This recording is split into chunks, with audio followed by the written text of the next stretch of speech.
नमस्ते, नमस्कार प्रिय विद्यार्थियों, स्वागत है आपका अपने YouTube चैनल समर्पण संस्कृत क्लासेस पर। आई होप आप सभी स्वस्थ होंगे और अपना अच्छे से अध्ययन कर रहे होंगे। तो जैसा कि आपने थंबनेल में देख ही लिया है कि आज की जो हमारी क्लास है वो किस पर रहने वाली है।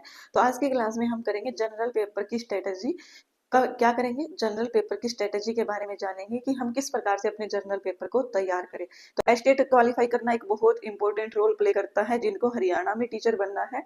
और जो विद्यार्थी हरियाणा के होते हैं, मुझे नहीं लगता कि वो कोई भी कैंडिडेट या कोई भी स्टूडेंट हरियाणा से बाहर जाना चाहता होगा, क्योंकि हरियाणा हमारा मुझे लगता है कि हरियाणा सबसे बेस्ट जगह है जहाँ पर आपको एक सैलरी भी अच्छी दी जाती है। आपको एक मतलब किसी प्रकार की कोई दिक्कत भी नहीं होती है।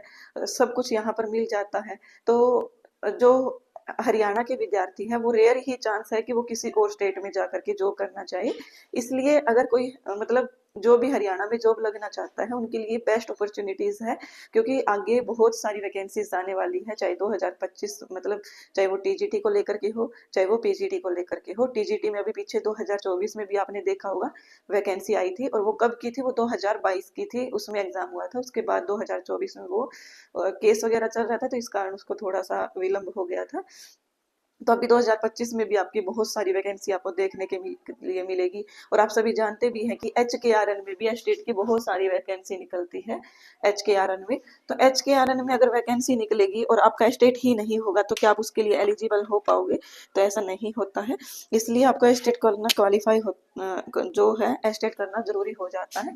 HKRN में भी बहुत सारी वैकेंसी आपको देखने के लिए मिलेगी और निकली भी हुई है HKRN में। लेकिन आपके पास HKRN के लिए बीएड प्लस आपके पास एस्टेट होना चाहिए, तभी आप इसके लिए एलिजिबल हो पाओगे।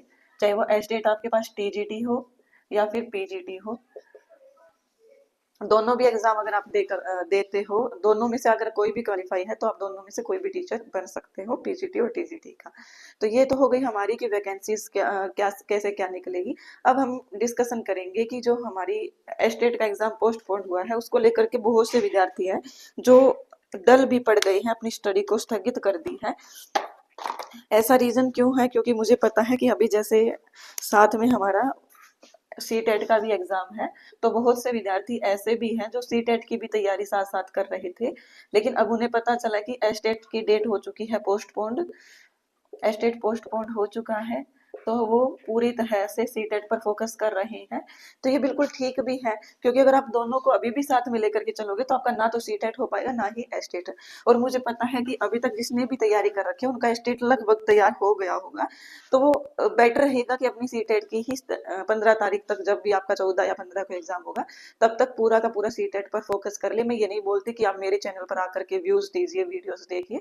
मुझे आपका एग्जाम क्वालिफाई लेकर के जो टेंशन है, चिंता है, वही आप सभी जानते हैं। कोई भी टीचर ये नहीं चाहता कि मेरा जो विद्यार्थी है वो आगे न बढ़े। तो यही आपको लेकर के चलना है। अगर आप सीटेट का एग्जाम दे रहे हो तो फिलहाल के लिए चाहे आप स्टेट की स्टडी को एक बार थोड़ा सा विराम दे सकते हो, लेकिन ज्यादा भी नहीं देना है। सीटेट की स्टेट को विराम क्यों कह रही हूँ मैं? क्योंकि देखो आपका सीटेट के अंदर सीडीपी तो आएगी ही आएगी। तो जो सीडीपी सीटेट में है वही सेम सीडीपी स्टेट में भी आपको करनी है। और एक बात और प्रिय विद्यार्थियों, सीटेट के अंदर हिंदी प्लस आपकी या इंग्लिश हो सकती है पेडागोजी, या फिर आपकी संस्कृत हो सकती है। तो जिनका हिंदी और इंग्लिश दोनों है ना पेडागोजी सीटेट के अंदर, उनको एक बेनिफिट हो सकता है कि एस्टेट के अंदर भी अब की बार सिलेबस में मेंशन है कि पेडागोजी पूछी जाएगी। क्या पूछी जाएगी? पेडागोजी। और पेडागोजी इस प्रकार की पूछी जाएगी कि 4 से 5 आपको पेडागोजी के प्रश्न भी देखने को मिल सकते हैं। साथ में आपको गद्यांश पद्यांश भी देखने को मिल सकते हैं, जिसमें हमसे ग्रामर पूछी जाएगी। जैसे कोई पैराग्राफ दे दिया, उस पैराग्राफ में हमें ये दे दिया कि ऐसा एक शब्द लिखा गया है और इस शब्द का पर्यायवाची शब्द पैरे में क्या यूज किया गया है। तो इस प्रकार के हमें शब्द देखने को मिल सकते हैं। व्याकरण से संबंधित कोई हमें पैराग्राफ से ही उठा करके कोई वर्ड दे दिया जाएगा और हमसे पूछा जाएगा कि इसमें संधि क्या है। कोई संस्कृत का तो जैसे संस्कृत में हमारी एनसीईआरटी में आने वाली है वो मैं, तो वो देखो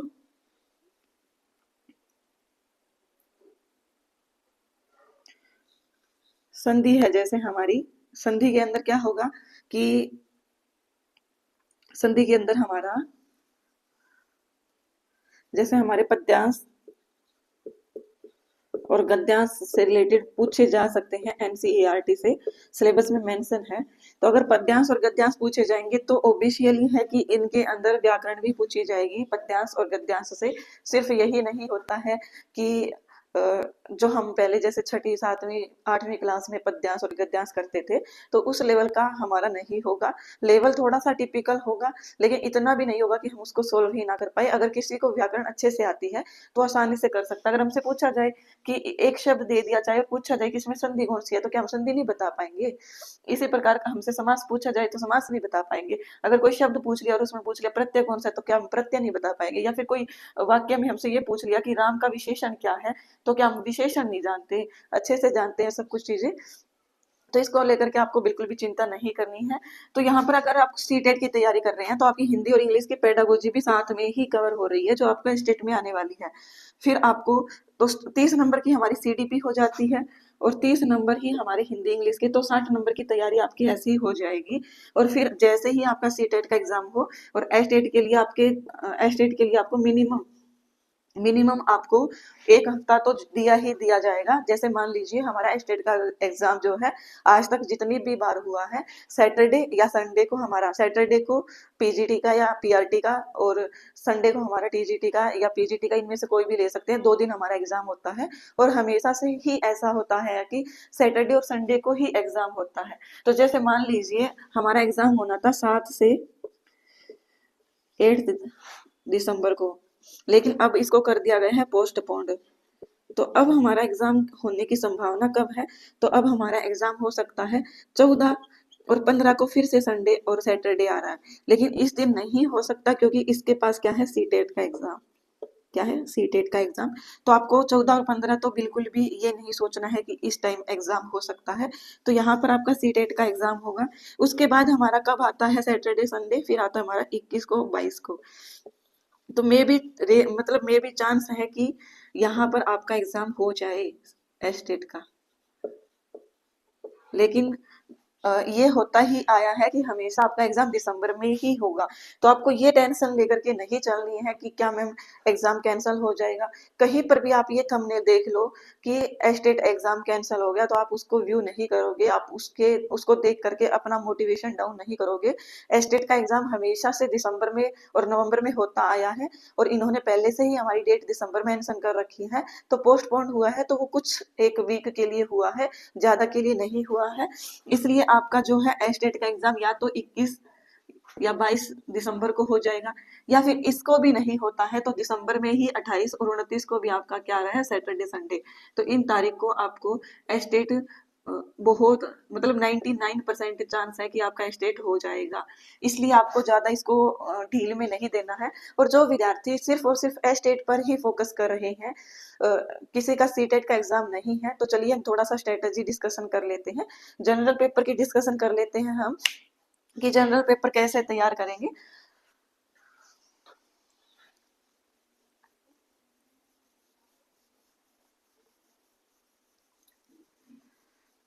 बहुत से विद्यार्थी हैं जिन्होंने पहले से ही अपनी तैयारी को अच्छे से शुरू कर रखी है और बहुत से विद्यार्थी ऐसे भी हैं जिनका कमेंट आता है मुझे कि मैम अभी हमने तैयारी शुरू की है तो हम कैसे तैयारी करें, क्योंकि हमारा पहले कोई और एग्जाम था। तो हम दोनों को ही लेकर के चलेंगे साथ में, कैसे आपको तैयारी करनी है। तो जर्नल पेपर में सबसे पहले तो हम यही समझेंगे कि आता क्या क्या है जर्नल। आप थोड़ा सा इंग्लिश में मत जाइएगा, मुझे यहाँ पर बहुत कंफ्यूजन होता है कि जनरल होता है या जर्नल होता है। जनरल शायद कैटेगरी होती है, जनरल हमारा सामान्य जो पेपर है वो है। तो फर्स्ट पेपर भी हम इसको बोल सकते हैं। स्ट्रेटजी हम इसमें डिस्कशन करेंगे। क्या होगा इसमें, अंदर हमारे सबसे पहले आती है हमारी सीडीपी, जिसको हम बोलते हैं चाइल्ड डेवलपमेंट एंड पेडागोजी। हमारी आती है 30 नंबर की। इसके बाद हमारा जो सिलेबस में आता है वो आता है हमारा हिंदी। हिंदी आती है हमारी 15 नंबर की, जिसमें हमारी पेडागोजी प्लस व्याकरण, पेडागोजी प्लस ग्रामर दोनों हमें करनी है। तो आपको सिर्फ और सिर्फ ग्रामर पर ही फोकस नहीं करना, आपको पेडागोजी भी करनी है। फिर आता है हमारा इंग्लिश। इंग्लिश भी हमारी 15 नंबर की है, जो सेम पैटर्न पर है, पेडागोजी प्लस ग्रामर। फिर आता है हमारा मैथ। मैथ आता है हमारा 10 नंबर का। तो मैं आपको ये भी बताऊंगी कि कौन कौन से इंपॉर्टेंट टॉपिक है, जो आपको चीजें टफ लगती है उसमें कौन कौन से आप टॉपिक कवर करो जिससे आपका अच्छे से हो जाए। फिर हमारे आती है रीजनिंग। रीजनिंग रीजनिंग भी हमारी 10 नंबर की आती है। फिर आती है हमारी मैथ, रीजनिंग। फिर हरियाणा जीके। हरियाणा जीके में भी बताऊंगी कि कौन कौन से इंपॉर्टेंट टॉपिक है जो आपको कवर करने हैं। 10 नंबर की हो चुकी है। 30, 15, 60, 70, 80, 90। तो ये हमारा जर्नल पेपर हो गया। और स्पेसिफिक सब्जेक्ट आता है हमारा 60 नंबर का, ये आप सभी जानते ही हैं। जैसे हमारा सब्जेक्ट है संस्कृत, तो यहाँ पर ये हमारा कितने नंबर का आता है, 60 नंबर का। तो यहाँ पर हम सिर्फ और सिर्फ 90 नंबर की ही बात करेंगे, क्योंकि बहुत से विद्यार्थी हैं जो जर्नल पेपर की स्ट्रेटेजी देखने के लिए आए हैं। तो हम संस्कृत के यहाँ पर देख करके उनका समय बर्बाद नहीं करेंगे, वो हम दूसरी क्लास में देख लेंगे। और एक बात और प्रिय विद्यार्थियों, की आपके मन में ये डाउट चल रहा होगा कि मैम आप PYQ सीरीज करवा रहे थे, PYQ सीरीज जो हमारी चल रही थी, क्या वो आज क्लास नहीं होगी? तो वो ऑब्वियस होगी। आपकी 2 बजे आपको वो क्लास दे दी जाएगी। मैंने ऑलरेडी कल रात को ही रिकॉर्ड करके रखी है। तो 2 बजे आप चैनल पर आइएगा और देखिएगा उस क्लास को। आपकी जो PYQ सीरीज है वो 2 बजे आपको मिल जाएगी।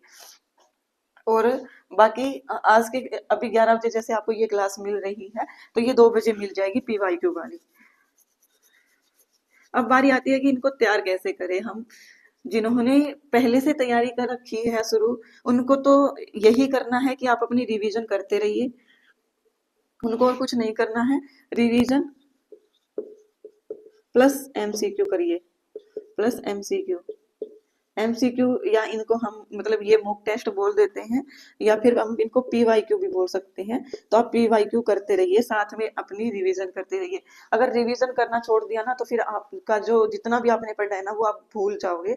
इसलिए आप सभी से रिक्वेस्ट है कि आप अपनी रिवीजन को साथ साथ लेकर के चले। जहां पर भी आपको डाउट लग रहा है कि PYQ में ये क्वेश्चन आपसे सोल्व नहीं हो रहा है, उसको आप क्या कीजिए, उसी टॉपिक को आप दोबारा कवर कीजिए। तो ये तो है जिन्होंने पहले से तैयारी शुरू कर रखी है। और वो बिल्कुल भी ऐसा नहीं करेगा कि उसने अपनी स्टडी को है बिल्कुल ही छोड़ दिया है, उनको लग रहा है कि स्टेट पोस्टपोन हो गया है, अब दिसंबर में नहीं होगा। तो ये आप बहुत बड़ी गलती कर रहे हो। ऐसा करने से क्या होगा कि जो विद्यार्थी आज से तैयारी शुरू कर रहा है ना, वो स्टेट क्वालिफाई कर जाएगा। लेकिन जिन्होंने पहले से 2-3 महीने से तैयारी कर रखा है ना, वो स्टेट में पास ही नहीं हो पाएगा। क्यों नहीं हो पाएगा? क्योंकि मैं बताती हूँ मेरे साथ एक बार क्या हुआ था। मतलब जब मैंने MA की थी, MA के जस्ट बाद मैंने UGC नेट का मतलब MA के टाइम नहीं दिया था, क्योंकि उस टाइम कोरोना चल रहा था। तो कोरोना काल में हमारा UGC नेट का एग्जाम हुआ ही नहीं था।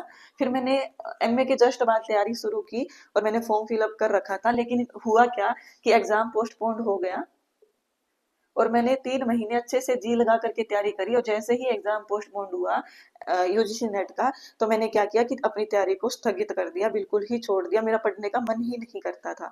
तो इससे क्या हुआ कि 3 महीने मैंने अच्छे से तैयारी की, लेकिन मैंने जब एग्जाम पास में आया, मीन्स की एग्जाम को पोस्टपोन्ड कर दिया, तो मैंने उसी दिन से पढ़ाई छोड़ दी। और जब एग्जाम आया तो हमें दिए गए सिर्फ 6 से 7 दिन। तो उतने में इतनी अच्छी तैयारी नहीं हो पाई। और अगर मैं लगातार उसमें लगी रहती, 3 महीने की मेरी पहले से तैयारी थी और लगातार मैं उसी में लगी रहती, तो मेरा UGC नेट उसी टाइम क्वालिफाई हो जाता। हो सकता है कि उस टाइम JRF भी हो जाता, लेकिन मेरा वहां पर नेट भी नहीं हुआ था उस टाइम।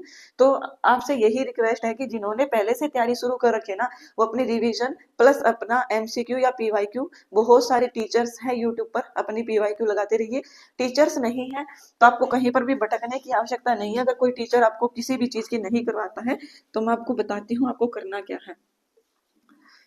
जैसे मैं आपको PYQ करवाती हूँ संस्कृत का, तो मैं कहाँ से रखती हूँ, मैं क्या इतने एग्जाम मैंने दिए थोड़ी है। तो आप एस्टेट की साइट पर जाइए, जहां से आपको PYQ मिल जाएंगे एस्टेट की। तो आप वहां पर लिखिए जिस भी सन का आपको लेना है। तो जैसे आपको 2018 का सोल्व करना है, 2018 का सोल्व करना है, तो आप लिखिए 18 old question paper estate. Estate साथ में लिखिएगा, तभी उनको समझ में आएगा, नहीं वो कोई और सोचेंगे।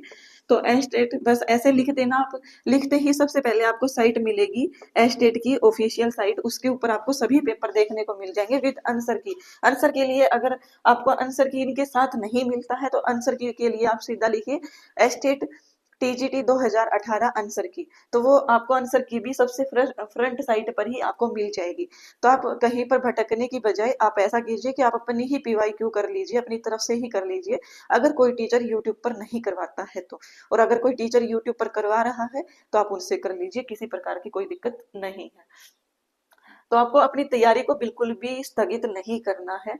चलिए अब बारी आती है कि जो विद्यार्थी जो एग्जाम पोस्टपोन हो गया है और अब उनके लिए गोल्डन अपॉर्चुनिटीज आ गई है, गोल्डन अर्थात सुनहरा अवसर उनको मिल गया है।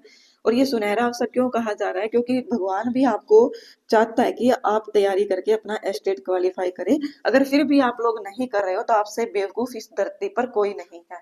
अगर आपको एग्जाम पोस्टपोन करके दिया गया है, एग्जाम पोस्टपोन हो गया है, तो यहाँ पर आपको क्या करना है, अच्छे से अपनी तैयारी को शुरू कर देना है। अभी भी नहीं करी है तो अभी भी आपके पास 20 प्लस डे बच जाएंगे। अगर आपका एग्जाम 21 या 22 को होता है तो भी आपके पास 20 प्लस डे है, और अगर आपका एग्जाम 28 या 29 को होता है तो भी आपके पास 25 से ऊपर ही दिन, अर्थात जितनी तारीख है, आज हमारी 1 तारीख हो चुकी है, तो जितनी तारीख है उतने दिन आपके पास बचे हुए हैं। इसलिए आप सभी से रिक्वेस्ट है कि आप अपनी तैयारी को शुरू कर दीजिए। एसटेट का एग्जाम बहुत बहुत कुछ आपके लिए कर सकता है। कृपया करके आप जो है ना, इतना पढ़ लिख करके ऐसा मत कहलवाइएगा कि ये भी पढ़े थे और देख लीजिए आज कहाँ पर है, तो ऐसा मत कहलवाइए। आप अपनी तैयारी को साथ साथ रखिए और ये कहाइए कि मतलब लोग भी अपने बच्चों को अपने घर में किसी के मतलब कोई बड़ा है, कोई किसी की बहन है, कोई किसी का भाई है, तो उनको एग्जाम्पल दे कि उसकी बेटी को देख, उसको उसकी बेटी को देखकर किसी की वो क्या करती है, आज वो कहाँ पर है, कितना स्टैंडर्ड है उसका, जॉब कहाँ कर रही है, एक लेक्चरर के पद पर वो विराजमान है।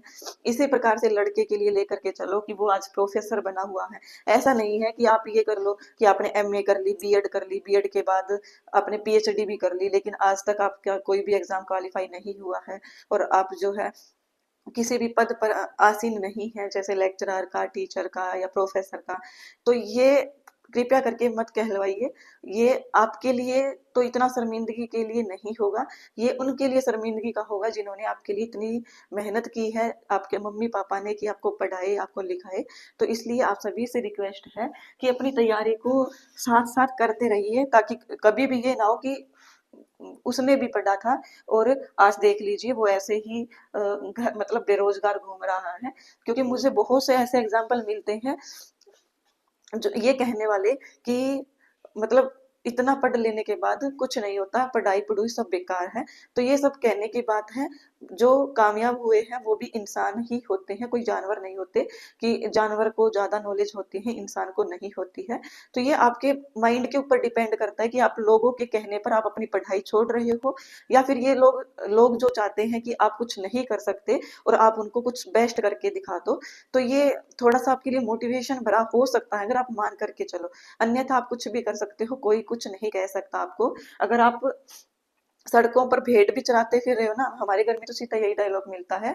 जब मेरा मतलब भाई या बहन या हम पढ़ते नहीं है तो मेरे मम्मी पापा सीधे बोलते हैं कि हम आपको भेड़ या बकरी ला करके दे देंगे, वहां मतलब अपना चराते फिरियो। और लड़कियों को क्या बोलते हैं पता है, स्पेशली कि जहाँ पर बहुत सारे पशु रखते हैं, जो गाय भैंस होती है, वहां पर तुम्हारी शादी कर देंगे, अपना गोबर थापती रहियो और करती रहियो जो करना है। तो इससे बेटर है कि आपके घर वाले आपको ऐसा बोले कि आप पहले से ही अपनी शादी से ही पहले, जिनकी हो चुकी है वो भी अपनी तैयारी को ऐसे करो कि कोई ये ना कहे कि अच्छा बीएड करके आ रही है फिर भी तो कुछ नहीं कर रही। तो इससे बेस्ट है कि आप कुछ करो। अब मेरे साथ एक लेडीज मतलब लेडीज पढ़ती है जो मेरी रिलेशन में मामी लगती है, वो भी अभी उनकी जो उनका जो बेबी है वो कम से कम 10 साल का हो चुका है और उनकी शादी को लगभग 13 ईयर्स हो चुके हैं। और अब उनके अंदर एक जुनून जाग गया है कि उनको भी स्टडी करनी है और वो दिन रात करके अपने एस्टेट की तैयारी को कर रही है। तो अगर वो लेडीज कर सकती है, जबकि बताऊं मैं सुबह लाइब्रेरी में, जैसे मैं अगर लाइब्रेरी जाती हूँ तो मैं सुबह 10 बजे जाती हूँ, जिसमें से मुझे ऐसा भी नहीं है कि मुझे घर में कोई काम होता है, लेकिन वो लेडीज सुबह से लेकर के काम करके आती है अपना, और उसको 1 या 1:30 बज जाता है, मतलब दोपहर के 1:30 बजे, और फिर उसको 5 बजे वापस जाना होता है क्योंकि उसको काम करना होता है। तो आप देख लीजिए, अब आप वो लेडीज इतना मेहनत कर रही है, फिर वो बोलती है कि, और फिर वो बोलती है कि मैं रात को भी पढ़ती हूँ क्योंकि मुझे अब की बार कैसे भी स्टेट क्वालिफाई करना है। तो ये जुनून आपके अंदर खुद से ही आएगा, किसी और के जगाने से नहीं आएगा। तो आप बोलते रहते हो कि मैम एक मोटिवेशन क्लास बना दीजिए, हम बिल्कुल डिमोटिवेट हो चुके हैं। तो आप अगर डिमोटिवेट होते हो ना, तो आप जा करके एक बार अपनी मम्मी पापा की तरफ देख लीजिए कि वो क्या आपके लिए चाहते हैं, क्या आपके लिए अनुभव कर रहे हैं। वही आपके लिए बेस्ट एग्जाम्पल हो सकता है, और कोई आपको मोटिवेट नहीं कर सकता। जो हमारे मम्मी पापा होते हैं वो हमसे कितनी उम्मीद लगा करके बैठे हैं, वो कभी ये नहीं चाहते कि हमारे बच्चे इतना पढ़ लिख करके बेरोजगार घूमे। तो उनकी सफलता को ही आप लेकर के चल के अपना मोटिवेशन बना लीजिए और दिन रात तैयारी कीजिए।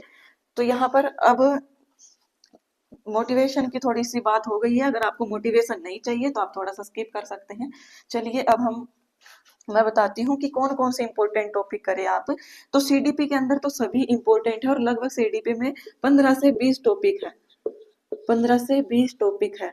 तो यहाँ पर आपको क्या करना है, टॉपिक वाइज आपको, चाहे किसी के पास नोट्स हो, टॉपिक वाइज किसी के पास नोट्स हो तो नोट्स से पढ़ लीजिए, या फिर किसी की क्लास देख लीजिए। तो मेरे पास अगर आपको चाहिए तो मेरे पास निशा शर्मा मैम के नोट्स रखे हैं। नोट्स मीन्स कि एक ही है मेरे पास, वैसे मैंने कोई उनका स्पेशल बैच वगैरह नहीं लिया था, तो मेरे पास उनके ज्यादा नोट्स नहीं है।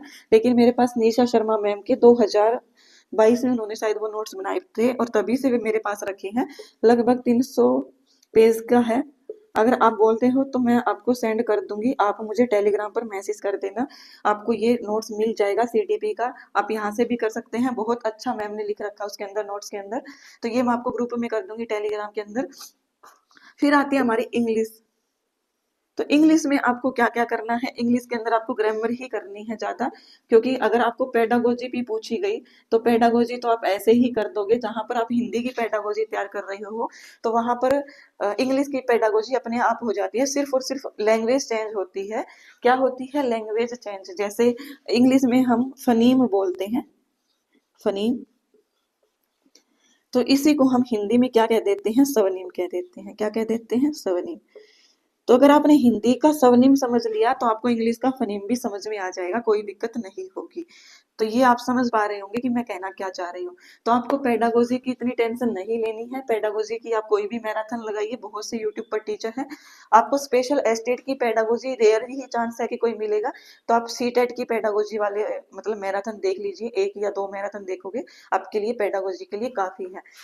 हो सकता है कि एग्जाम में एग्जामिनर पूछे ही ना, जैसे 2023 के सिलेबस में दिया था तो उन्होंने पेडागोजी पूछी ही नहीं, लेकिन हो भी सकता है कि पूछ ले। तो इससे अच्छा है कि आप करके ना जाओ, इससे अच्छा आप करके जाओ। ना आई वो एग्जामिनर पर डिपेंड है, लेकिन आपको करना है, पेडागोजी भी करनी है दोनों की। और दोनों की कैसे करनी है, हिंदी की सीख लीजिए, साथ में टीचर बाइलिंगुअल करवाते हैं। मैंने भी एक मैराथन देखी थी सचिन सर की, तो वो बाइलिंगुअल करवाते हैं। तो आप दोनों को समझ सकते हो। हिंदी की समझ में आ गई तो इंग्लिश की ऑटोमेटिक आ जाएगी। अब ग्रामर की बात, तो यहाँ पर हिंदी की जो हमारी ग्रामर है, हिंदी की ग्रामर में आपको लगभग 15 टॉपिक देखने को मिलेगा। तो आप डेली एक एक टॉपिक कर सकते हो कवर। इसके लिए आप लूसेंट भी देख सकते हो, बहुत अच्छी है लूसेंट की बुक, हिंदी ग्रामर की लूसेंट की बुक मैंने यही पढ़ी है, तो ये अच्छी है। ये आप देख सकते हो अगर आपके पास है तो। अगर नहीं है तो आपको मंगवाने की कोई आवश्यकता नहीं है।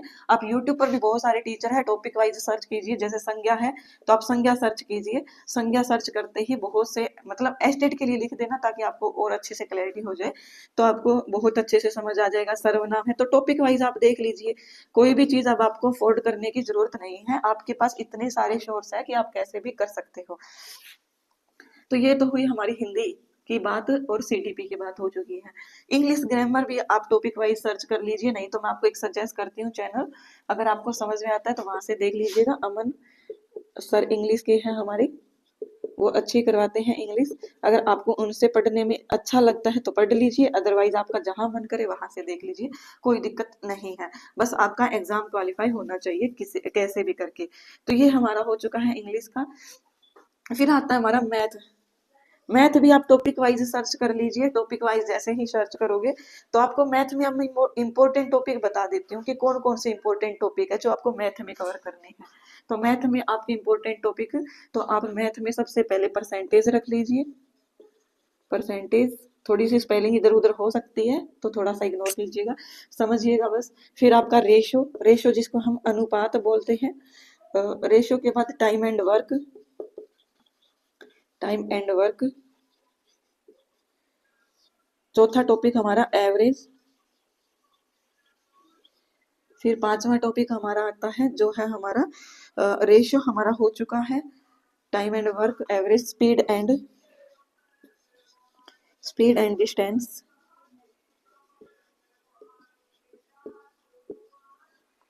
और एवरेज हमारा हो गया है, स्पीड एंड डिस्टेंस हो चुका है, time and work, ratio, percentage. और क्या इंपॉर्टेंट होते हैं, मैं एक बार देख लेती हूँ थोड़ा कहीं से।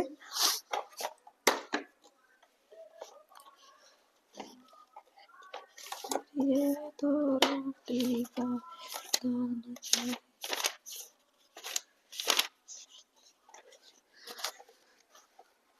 तो यहाँ पर आपको प्रॉफिट एंड लॉस कर लेना है, एक इम्पोर्टेंट प्रॉफिट एंड लॉस। तो यहाँ पर 1 2 3 4 5 6 नंबर सिस्टम,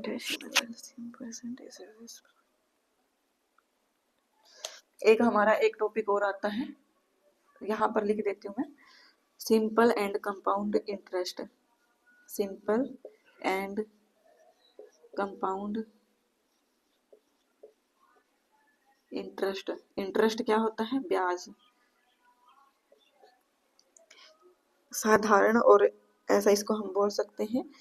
तो यहाँ पर स्पीड एंड डिस्टेंस नहीं होगा, टाइम एंड डिस्टेंस होगा, टाइम एंड डिस्टेंस। तो ये ही बार बार आपको एग्जाम में देखने के लिए मिलेंगे, तो ये आप थोड़े से कर लीजिएगा अपना मैथ का। ये ज्यादा टॉपिक आपको नहीं दिए गए हैं, 7 ही टॉपिक है। एक 8वां टॉपिक आप ये कर लीजिए, एलसीएम और एचसीएफ।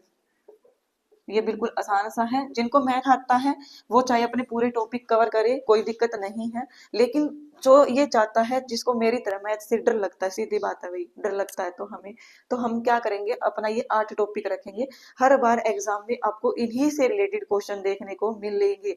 आप एक बार ये कर लीजिए, फिर आप पीवाईक्यू देख लीजिएगा, फिर आप बोलिएगा कि मैम आपने सही कहा था, हर बार यही एग्जाम में टॉपिक देखने को मिल रहे हैं।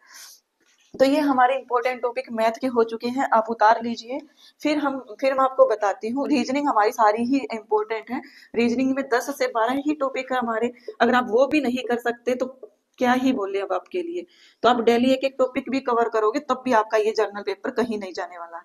हरियाणा जीके के अंदर अब कौन से इंपॉर्टेंट टॉपिक है वो बता देती हूँ मैं, ये आई होप ये आपने उतार लिया होगा मैथ वाला। हरियाणा जीके के अंदर कौन से इंपॉर्टेंट टॉपिक है वे बता देती हूँ मैं।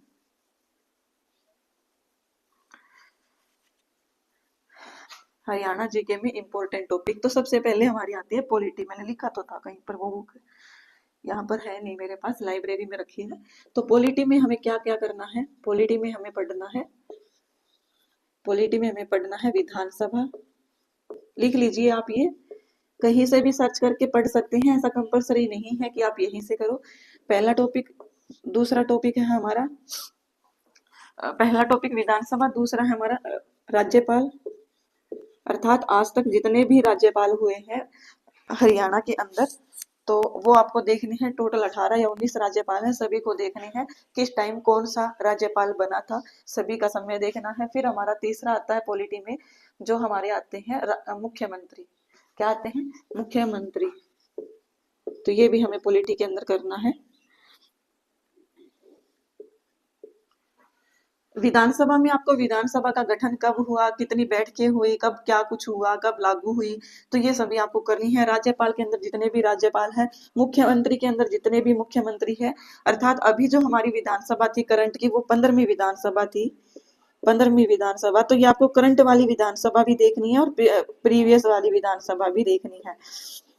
जैसे हमारी 14वीं विधानसभा के मुख्यमंत्री थे, कौन थे 14वीं विधानसभा के मुख्यमंत्री, तो ये थे हमारे 14वीं विधानसभा के मुख्यमंत्री कौन थे हमारे, खट्टर थे ना, खट्टर। और 15वीं विधानसभा, और खट्टर ने अपना वो बाद में त्याग पत्र दे दिया था, तो उसके बाद नायब सिंह सैनी बने थे, तो ये भी 15वीं में ही काउंट हो सकते हैं, 14वीं में ही। फिर 15वीं में अब हमारे नायब सिंह सैनी है मुख्यमंत्री। और 15वीं विधानसभा के अंदर जो हमारे पहले वाले हमें मंत्री नहीं पढ़ने हैं कि प्रीवियस मंत्री कौन से थे, आपको करंट के मंत्री पढ़ने हैं।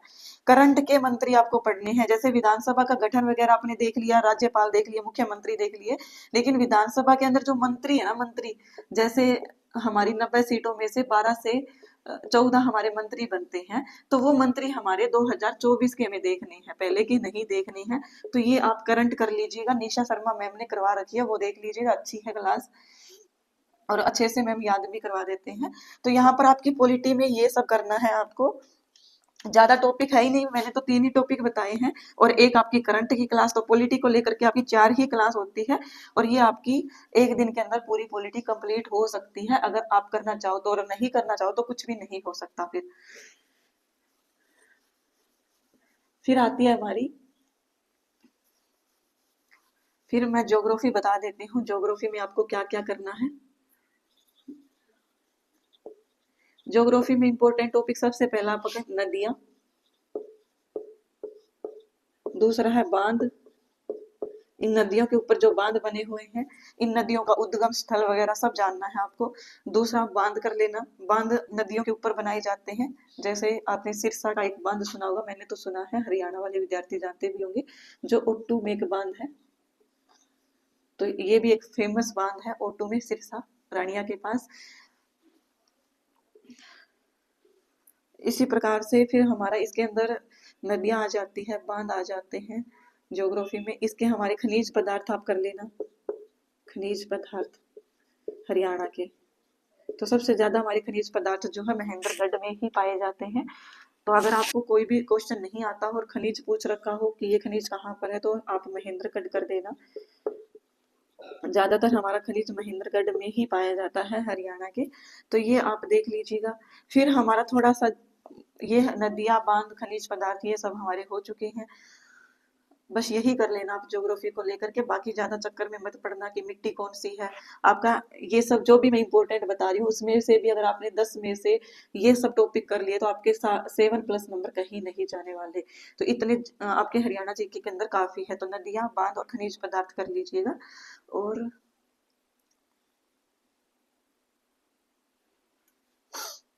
चलिए, ज्योग्राफी में इतना काफी है। फिर हमारी आती है हिस्ट्री। क्या आती है? हिस्ट्री। तो हिस्ट्री में हमें हरियाणा की हिस्ट्री ही पढ़नी है, कुछ और नहीं पढ़नी है। तो बिल्कुल छोटी सी ये हिस्ट्री है, हरियाणा की हिस्ट्री। इसके अंदर ज्यादातर जो प्रश्न आपको देखने के लिए मिलेंगे वो मिलेंगे महाराज जो हर्षवर्धन है, राजा हर्षवर्धन, इससे रिलेटेड आपको देखने के लिए मिलेंगे। तो ये आप देख लीजिएगा राजा हर्षवर्धन के जीवन के बारे में। इनसे पहले के थोड़े से देख लीजिएगा, इनसे बाद के, और राजा इनके आपके बारे में। तो यहाँ पर हिस्ट्री का ये काफी है। और बाकी हिस्ट्री में ये सब होता ही है कि जो महाभारत है, वैदिक काल है, तो ये सब हमें, और हड़प्पा सभ्यता, तो ये तो हमें करनी ही करनी है। कहीं आप इसको सोचो कि मैम ने अब तो हर्षवर्धन के लिए कहा था तो हम नहीं करेंगे। तो महाभारत, वैदिक काल, हड़प्पा सभ्यता, तो जितनी भी हरियाणा की सभ्यता है, जैसे कालीबंगा है, और एक जैसे हिसार के अंदर है, क्या बोलते हैं उसको, राखी गढ़ी, राखी गढ़ी सभ्यता, जो पूरी इंडिया की हमारी सबसे बड़ी सभ्यता है। तो राखी गढ़ी सभ्यता मतलब इसकी खोज किसने की है, इसके अंदर क्या क्या चीजें हमें मिली है, तो ये सब आपको हिस्ट्री के अंदर करना है। अब बारी आती है कि हम करंट में कौन कौन से टॉपिक करें। करंट में मैंने बताया आपको, एक तो मैंने बताया कि विधानसभा जो अभी हमारी 2024 में 15वीं विधानसभा थी वो करनी है, और एक और करनी है जो आपको हमारे खेल होते हैं, एशियाई खेल, वो करनी है, जिसमें हमारे ओलंपिक आ जाते हैं, ओलंपिक और पैरा ओलंपिक। तो इसमें ओलंपिक क्या होता है और पैरा ओलंपिक क्या होता है, ये सब आपको जब आप हरियाणा जी के पढ़ोगे तो सर बता देंगे। पैरा ओलंपिक, तो ये आपको टीचर बता देंगे कि पैरा क्या होता है, ओलंपिक क्या होता है। तो ये आपको एशियाई खेल करने हैं इसके अंदर। और जो दूसरा इसका टॉपिक हो जाएगा हमारा करंट का, वो हो जाएगा विधानसभा, जो हमारी 15वीं विधानसभा है। 15वीं विधानसभा में कौन से मुख्यमंत्री बने हैं, किसके मुख्यमंत्री बने हैं, तो ये भी आपको पता होना चाहिए।